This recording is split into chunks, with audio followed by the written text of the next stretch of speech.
네, 앞서 전해드린 대로 윤 대통령이 통일부 장차관 등을 한꺼번에 통일부 바깥 사람으로 교체하는 이례적인 인사를 단행했고 정부의 대북 정책이 앞으로 어떻게 달라질지에도 관심이 모아지고 있습니다. 관련 내용 조한범 통일연구원 선임 연구위원과 함께 짚어보겠습니다. 안녕하세요. 안녕하세요. 네, 통일부 장관 지금 이제 김영호 장관 지명자 앞서 이제 인터뷰도 이제 리포트를 통해서 보셨습니다만. 이렇게 이제 장관, 통일부 장차관과 함께 또 대통령실 이제 통일비서관까지 대북 정책과 관련한 이 핵심 그 정책 라인 3명이 한꺼번에 이제 바뀌게 됐습니다. 상당히 좀 이례적인 것 같은데 어떻게 보셨습니까? 지금 윤석열 정부 출범 1년 됐거든요. 네. 근데 1년 사이에 남북관계 부분에서 기본적으로 윤석열 정부가 새로운 어떤 그 돌파구나 이런 것보다는 이제 원래 윤석열 정부가 출범할 때 가장 이제 문재인 정부와 차이가 나는 게 문재인 정부 남북관계 발전이었거든요. 네. 근데 윤석열 정부는 남북관계 정상화였어요. 그러니까 남북관계가 문제가 있다라고 판단을 하는 거죠. 근데 그 1년 지나면서 그 정책이 희석된 게 아니고 그 정상화를 좀 더 가속화하겠다는 의지가 담긴 것으로 보여지고요. 또 하나 차이가 나는 건 문재인 정부 때 국정과제 5개가 통일부 과제였거든요. 근데 윤석열 정부에서는 2개입니다. 그리고 또 하나는 이 남북관계라는 게 특수성도 있고 보편성도 있거든요. 유엔에 동시가입한 국가죠. 그러나 남북관계에서는 이 통일할 대상이거든요. 네. 그렇게 보면 윤석열 정부는 이 특수성보다는 보편성, 국제협력, 보편가치 이런 부분을 강조하거든요. 그러니까 이런 부분들을 보다 강화하기 위한 포석으로 통일 라인을 모두 교체시키는 그런 이제 결정을 내린 것 같습니다. 네. 신임 장관 그 지명자가 대북 강경론자로 알려진 그런 분이고 통일부 차관으로 이제 외교부 출신이 간 것도 상당히 좀 이례적이고요. 사실 이제 통일부와 외교부는 그 외교안보 라인의 이제 두 부처입니다만은 상당히 좀 그 성격이 다른 지향점이 약간 좀 다른 이런 성격을 갖고 있기도 한데 외교부 출신이 이렇게 이제 가게 됐고 통일비서관도 이제 새로 바뀌게 돼서요.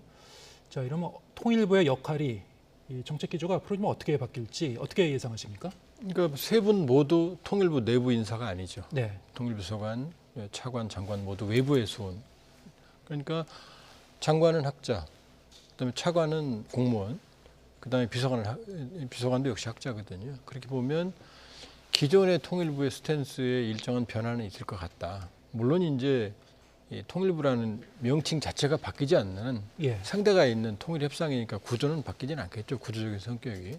그러나 지금 말씀드렸던 남북관계 정상화라고 하는 부분, 그다음에 보편 가치 이런 부분들을 강조해 왔기 때문에 아마 통일부 내에서의 부서의 위상은 달라질 것 같아요.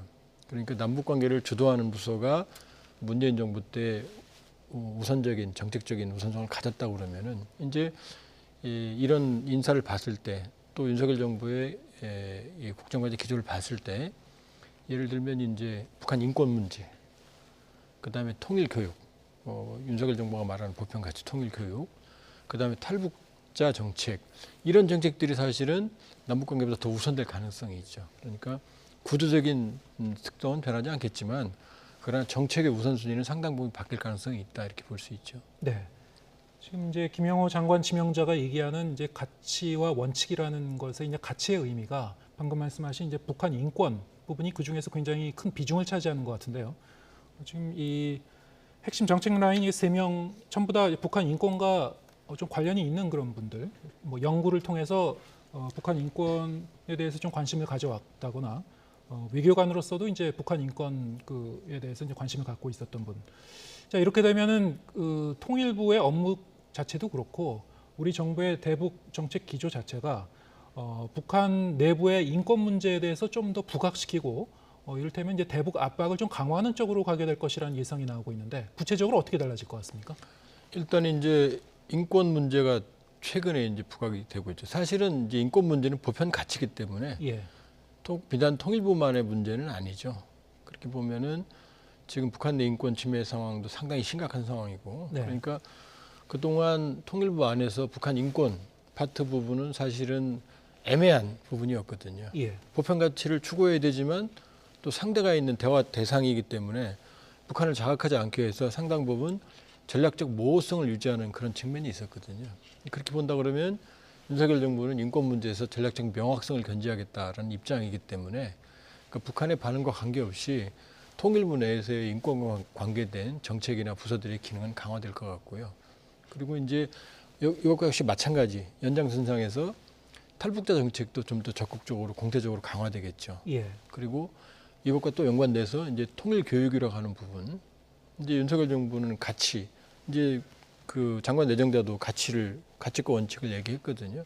이런 것들이 이제 통일 교육에 반영이 되겠죠. 그러니까 이런 부분들에 상당한 변화가 예상이 되고 그 중에 가장 이제 민감한 부분이 인권일 거고 예. 그 부분이 이제 가시적인 이제 정책적 변화로 나타나겠죠. 대북 선전전도 좀 강화되는 겁니까? 이를테면은 뭐 전단지 살포라든가 대북 확성기 방송이라든가 좀 가시화될까요? 그렇진 않죠. 왜냐하면 지금 않습니까? 현행법상 예. 소위 대북전단 금지법으로 이 확성기 방송 그다음에 전단 살포는 금지되게 돼 있습니다. 예. 그러니까 현행법상 가능하지가 않아요. 그러니까 지금 대법원에 계류가 돼 있습니다만 네. 거기에서 판단이 나기 전까지는 통일부가 나서서 그 부분을 강조할 수는 없고요. 다만 이제 선명하게 북한 인권이나 보편 가치나 탈북자 이런 부분에서 그동안 전략적 모호성에서 전략적 명확성을 띠는 쪽의 정책으로 나타나겠죠. 예. 북한 내부의 인권 문제는 사실 북한 체제도 굉장히 좀 민감해하는 그런 부분이기도 하고 이 부분을 이제 좀 더 적극적으로 부각하는 쪽으로 간다면은 북한 쪽에 이제 반발도 예상되는 측면이 있는데 어떻게 보십니까? 당연히 이제 반발하겠죠. 예. 그런데 이제 북한이 윤 대통령께서 취임한 게 5월이지 않습니까? 예. 지난해. 근데 김정은 위원장이 7월에 이제 기념연설에서 윤 정부를 비난을 합니다. 그리고 이어서 이제 김여정 부부장이 지금도 기억에 생생한 절대로 상대해주지 않겠다. 그 다음에 윤 대통령 개인에 대해서도 자인에 대해서도 비난을 한 적이 있거든요. 그렇게 보면 북한은 적어도 당분간은 남북관계에 대한 어떤 그런 미련이나 돌파구를 만들 생각이 없는 것 같고요. 예. 여기에 대해서 이제 윤 정부 역시 원칙적인 입장으로 대응을 하겠다는 상황이기 때문에 이제 당분간 강대강으로 대치 갈 수밖에 국면이 없다, 불가피하다. 그리고 또 하나는 지금 대북 강경파인 김영철이 통일전선 고문으로 복귀했거든요. 예. 근데 북한에서 고문이 그냥 단순한 우리가 생각한 자문 역할이 아니에요. 상당히 위상이 높습니다. 그렇습니까? 예. 얼마 지난해 사망했던 현철의 인민군 차수 같은 경우에 김정은이 스승으로 모셨던 사람이거든요. 그 정도이기 때문에 고문이라 하면 일종의 컨트롤 타워일 수 있거든요. 근데 김영철이 꼭 강경한 것만이 아니에요. 남북 대북 이제 도발의 주역이기 때문에 그렇게 알려져 있지만 2018년 한반도 평화 프로세스 때 김영철이 서울에도 왔고 미국도 갔거든요. 네. 그럼 김영철이 양면성이 있죠. 대화를 주도할 수도 있고 대남 도발할 수도 있고. 근데 이제 지금 강경한 국면이니까 김영철의 어떤 대남 강경책이 더 강화될 가능성이 커지는 상황인 거죠. 그렇군요. 예. 오늘 이제 김영호 장관 지명자의 이 인터뷰 내용을 보면은 이른바 이제 한반도형 헬싱키 프로세스에 대한 언급이 있었습니다. 이건 어떤 개념입니까? 헬싱키 프로세스는 현재도 남아 있습니다. OSC라고 세계에서 가장 큰 다자 안보 협력체예요. OSC라고. 이 출발이 70대 중반 75년부터 시작되거든요. 헬싱키에서. 아주 긴 프로세스예요. 이후로 계속됩니다. 그래서 90년대 중반에는 대규모의 군축까지 들어갑니다. 예. 탱크, 야포, 전투기 5개 종류의.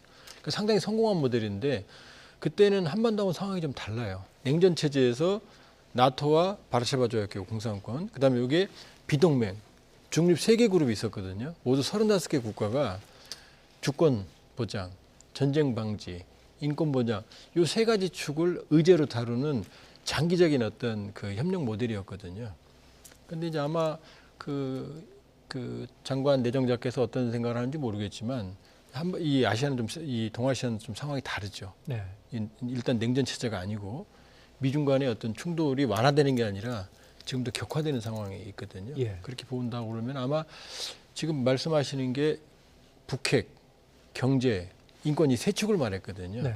이게 이제 그 헬싱키에서 말했던 전쟁 방지, 그다음에 주권 보호, 그다음에 인권, 거기도 인권이 들어있거든요. 예. 아마 이 부분을 유사하게 보시는 것 같고, 그다음에 북한 문제는 아무래도 남북 간에만 풀 수가 없고 중국이나 미국, 일본, 러시아까지 되는 국제협력이 필요하니까 아마 이런 틀을 아마 유사하게 보시는 것 같은데, 그러나 헬싱키 프로세스와 동일한 그런 컨셉, 그런 개념을 적용하기는 동아시아는 동북아는 상황이 많이 다릅니다. 냉전 시대의 모델이기 때문에 아무래도 적용하기는 좀 무리가 그렇죠. 있어 보인다. 그러나 이제 예. 그 말씀드렸던 세 축, 예. 그러니까 경협, 북핵, 인권, 그다음에 저쪽 헬싱키에도 인권이 있었으니까 네. 그 부분에 이제 주목을 하는 것 같습니다.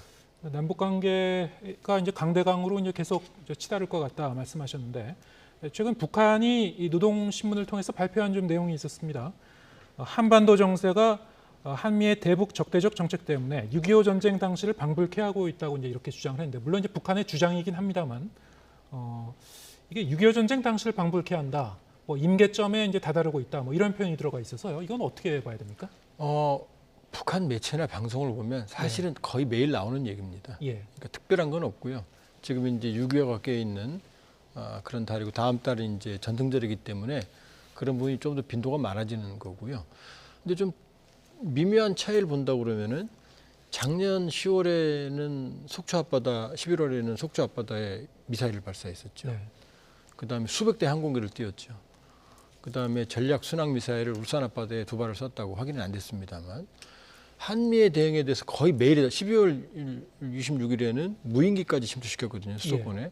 거의 매일 도발했거든요. 한미에. 근데 올해는 좀 뜸하죠. 그렇죠. 4월 13일 날 화성 18형 쏘고 5월 31일 날 실패했지만 천리마 1형 정찰위성. 그다음에 6월 15일 날 화력경로훈련 마지막 날 윤 대통령 참석하신 이스칸데르 2발 쏜 게 다거든요. 예. 그럼 작년에 비해 좀 차이가 나요. 매번 대응하겠다고 그랬는데 그렇게 보면 북한도 제가 보기엔 도발은 계속 하겠지만 네. 도발 피로감이 있는 것 같다. 이 무제한 도발할 수 있는 건 아니거든요. 내부 예. 상황도 어렵고. 그러니까 일종의 담화를 통해서 불만을 계속 얘기하는 어떤 매체를 통해서 불만을 제기하는 그런 모습이 많이 보이고요. 따라서 현재까지는 정찰위성 발사, 재발사, 그다음에 예상되는 7월 27일 북한판 전승절 열병식 이런 데 주력하는 것 같고요. 도발을 하겠지만 현재까지 추세를 봤을 때는 작년과는 다르다. 그럴 때 북한도 역시 도발 피로감이 있는 것 같다. 그러나 존재감을 보여주게 도발은 하긴 하겠지만 작년과 좀 양상이 많이 다르다는 점을 주목할 필요가 있어요. 아무래도 이제 계속 도발을 이어가기 위해서는 이제 자금 문제도 있을 것 같은데요. 자금난에 봉착했다 이렇게 볼 수도 있을까요? 왜냐하면은 보여줄 신무기는 거의 다 보여줬고요. 그다음에 무한정 북한이라고 볼 수 있는 건 아니거든요. 네. 그렇게 보면 북한도 또 지금 5월 31일 날 국정원이 국회 보고했지만 식량 사정 최근에 가격은 뭐 조금 내렸습니다만은 여전히 식량 사정은 최악이고 그다음에 국경 봉쇄 아직도 마스크 쓰고 있거든요. 예. 아직도 비상방역 체제예요. 국경 전면 개방 못 하고 있습니다. 참가하려고 했던 쿠바 역도 대회도 참가 못 했고 그러니까 내부로 보면은 최악의 상황이고 12개 올해 경제 목표 중에서 매일 조선중앙TV에서 얘기하는 게 알곡고지예요. 뒤집어 얘기하면 식량 문제도 해결 못 했다는 얘기거든요. 그러니까 북한도 상당한 지금 어떤 도발 피로감이 있는 상황이다 이렇게 봐야 되죠. 북한은 아직도 이제 코로나 국경 봉쇄가 해제가 안 된 상황이군요. 안 된 상황이고요. 예. 열차만 왔다 갔다 하는데 고래항공이 다녀야 되고 일단 네. 그다음에 평양 베이징 간에 여객 열차가 다녀야 되고 그다음에 신의주 단동 간에 조중우이교에 이 트럭이 다녀야 되는데 이 세 가지가 전혀 없어요. 그러니까 부분 철도만 왔다 갔다 하고 있거든요. 그러니까 필요한 어떤 그 숨구멍만 뚫어놨지 전면 개방은 아직 조짐이 없어요. 예.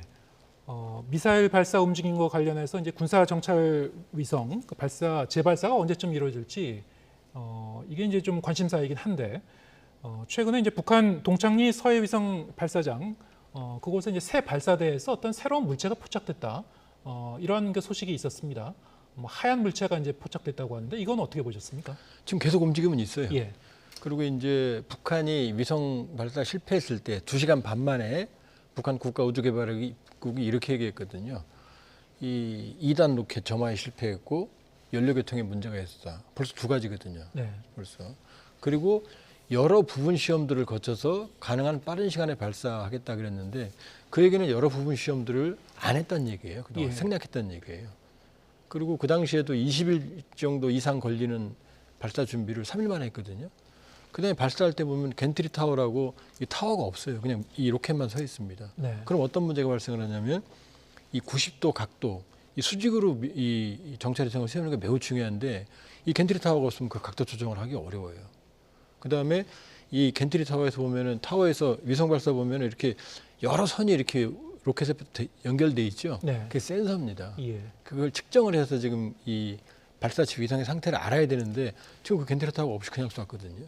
그러니까 원인이 상당히 복잡하기 때문에 단기간에 해결하기는 쉽지가 않을 거고요. 네. 빨리 쏘고 싶겠지만 이번에까지 실패하면 그건 더 치명적이거든요.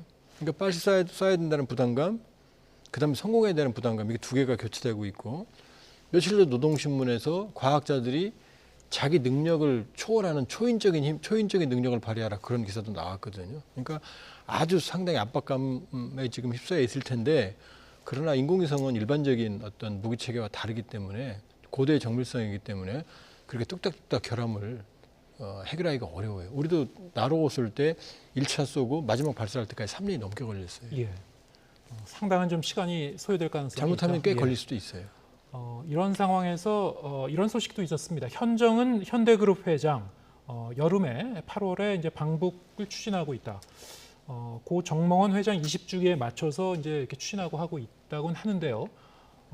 북한 쪽에 이제 이 초청장도 받아야 되는 문제고, 우리 이제 방북 승인도 이제 받아야 되는 문제고, 여러 가지 변수가 있을 것 같습니다. 어떻게 전망하시는지요? 일단은 우리 정부가 승인을 해야 되는데, 예. 그 승인의 요건 중에 하나가 초청장이에요. 대북 접촉 승인. 예, 네.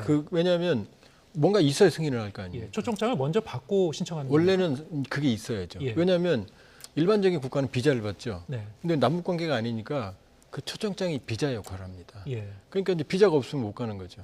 그러니까 승인을 받을 때도 뭔가 근거가 있어야 되고, 그거를 타당성을 제시해야 되는데, 그 초청장이 없으면 승인할 수가 없죠. 비자가 없으니까요. 네. 그리고 정부 입장에서는 또 여러 가지 복합적인 남북 관계의 강대강 상황이니까 복합적인 판단을 해야 되는 거고, 제일 중요한 건 이제 북한의 초청장 여부예요. 네. 근데 지금 북한도 현대에 대해서는 빚이 있거든요. 정주영 회장이 남북 관계 물꼬도 텄고, 또 본인들이 금강산으로 상당한 이득을 받고, 또 이 일종의 이게 어떤 예의인데, 이 추모 행사인데 거기에 대해서 초청장을 안 주는 것도 좀 부담이 될 거고, 한면은.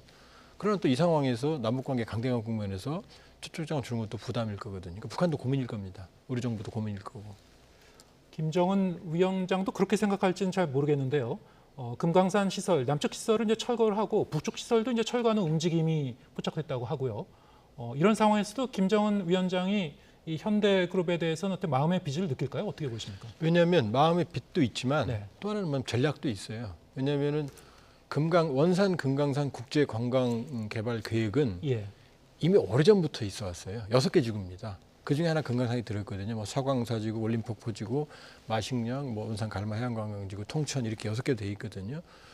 근데 만일에, 그렇기 때문에 김정은 위원장이 이 시설 해체를 할 때도 분명히 남측과 협의하라고 그랬거든요. 예. 안 되니까 지금 자기들이 먼저 손을 댄 건데, 만일에 그 현대와의 관계를 만일에 파탄 관계 최악으로 만들어 놓으면, 지금 금강산을 갈 수 있는 사람이 내륙도 아니고 북한 내국인도 아니고 중국인들이 가기에는 이 교통편이 너무 나빠요. 금강산이. 결국 금강산 관광 때도 거의 200여만 명 갔을 때 거의 100% 한국인이라고 보면 되거든요. 네. 그럼 남북관계 파탄 나고, 그다음 국제적인 신뢰 잃고, 현대와의 어떤 여러 법적인 문제가 있으면 그 국제관광개발지구, 이름이 국제거든요. 국제관광개발지구가 될 리가 없죠. 예. 그러니까 어느 정도 북한도 리스크 관리를 해야 되죠. 이게 어떤 측면에서 좀 기시감이 있는 것이 지난 2009년이었죠. 당시에도 이제 남북 관계가 상당히 좀 경색됐던 그런 시점이었는데, 현정은 당시 현대 회장이 북한을 방문해서 억류돼 있었던 현대아산 직원이 이제 풀려나기도 했었고, 얼마 안 가서 이제 육로 통행이 남북 간에 재개되기도 했었고, 이산가족 상봉도 이제 실현이 됐었고, 굉장히 이 남북 관계가 냉각됐던 시점에서 현정은 회장 민간 차원의 이 방문이 어떤 그 물꼬를 트는 역할을 하기도 했었거든요. 이번에 만약에 이 북한의 초청을 받고 북한을 방문하게 되면은 어떤 그 영향이 있을 것이라고 보십니까? 그때와는 구조적으로 다르죠. 다릅니까? 왜냐하면 그때는 대북제재 국면이 아니었거든요. 네. 지금도 관광은 대북제재 대상이 아닙니다. 그런데 이 관광을 하려면 송금도 해야 되고, 배도 왔다 갔다 해야 되고, 차량도 왔다 갔다 해야 되고, 이건 다 대북제재에 들어가요. 예. 그러니까 어떤 돌파구를 마련하더라도 모두 다 대북제재에 들어갑니다. 그러니까 이번은 상징적으로 뭐 현대 입장에서는 금강산에 관한 여러 가지 그 네트워크나 인연의 줄을 계속 잡고 있어야 되는 상황이지만, 예. 그러나 이번에 가서 장기적인 어떤 계획을 협의할 수는 있겠지만, 그 다음에 또 추모 행사를 할 수 있겠지만, 이게 남북관계 돌파구가 된다, 이러기는 상당히 어려워요. 구조적인 환경이 변했습니다. 그렇지만 적어도 뭐 남북 간의 이제 군사 통신선도 이제 끊어진 상태이고 이런 상황에서 우리 당국 입장에서는 북한의 속내를 좀 알아볼 수 있는 하나의 어떤 간접적인 방편은 되지 않을까요? 어떻게 보십니까? 만일에 방북이 성사된다면 예. 과연 북측에서 어떤 인물이 영접을 하고 뭐 이건 소설 같은 얘기입니다. 뭐 김영철이 온다든지 그럼 얘기가 달라지죠. 네. 만일에 모종의 남북관계에 대한 어떤 메시지를 준다고 그러면은 비중 있는 인사가 현정원 회장을 만날 거고 뭐 그렇지 않다면 그냥 단순히 추모 행사만 그 빚을 갚는 마음의 빚을 갚는다고 그러면 추모 행사로 끝나겠죠. 예. 방북 성사 가능성은 그러면 높게 보시는 겁니까? 아니면 낮게 보시는 겁니까? 전 반반으로 봐요. 예. 왜냐하면 북한이 지금 초강경인 것 같지만 사실은 김영철 등장이 아까도 말씀드렸지만 두 가지 면이 다 있거든요. 네. 도발로 갈 수도 있지만 대화를 왜냐하면 김영철만큼 지금 남북관계, 북미관계, 국제정세를 볼 수 있는 컨트롤 타워가 지금 없어요. 김영철이 들어왔다는 얘기는 사실은 반반인 겁니다. 예. 그리고 북한도 피로감이 있기 때문에 무작정 강대강 가는 건 우리는 견딜 수 있지만 북한이 더 견디기 어렵거든요. 예. 그런 면을 본다면 또 모종의 돌파구에 북한도 메시지를 전달할 가능성도 배제할 수는 없죠. 예, 알겠습니다. 뭐 여러 가지 가능성을 열어놓고 봐야 되겠군요. 오늘 말씀 여기까지 듣겠습니다. 조한범 통일연구원 선임연구위원과 함께했습니다. 고맙습니다.